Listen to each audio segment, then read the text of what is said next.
All Assam Student Union's Big Charge says drugs are easily available even in those villages in Tinsukia where there are no mobile networks.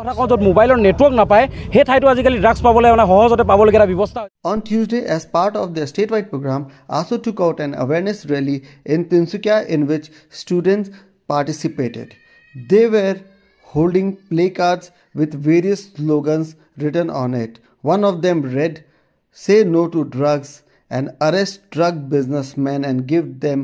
punishment." উঠিওৱা প্ৰজন্মক শেষ কৰি পেলাইছে আৰু এই drugs ব্যৱসায়ীসকলক চৰকাৰ প্ৰশাসনে যি নাকি লগাব পৰা নাই তাক আমি তীব্ৰ গৰিহণা দিছোঁ আৰু লগতে এই উঠিওৱা প্ৰজন্ম অসমীয়া জাতি বুলি যে এটা জাতি আছিলে গোটেই জাতিটো শেষ কৰি পেলাব এই ড্ৰাগছে আৰু এই কথা যে যি এটা মহামাৰীৰ বিয়পি গৈছে যোনখন যি ধৰণৰ মাদক দ্ৰব্য যি ধৰণৰ ব্যৱস্থা চলিছে গোটেইখিনি নাকি লগাব লাগিব স্পষ্টভাৱে আমি প্ৰশাসনক প্ৰত্যেকটো খোজত আমি লগ দিম কিন্তু তেওঁলোকে সদিচ্ছা প্ৰকাশ কৰিব লাগিব গোটেইখিনি ৰখুৱাত আচলতে এইখিনি আমি দেখিছোঁ তেওঁলোকে ইচ্ছা প্ৰকাশ নকৰে আমি দেখোঁ নামনিৰ ফালে কেতিয়াবা ড্ৰাগছ ব্যৱসায়ীসকলক গুলিবদ্ধ কৰা হয় বা বিভিন্ন ধৰণৰ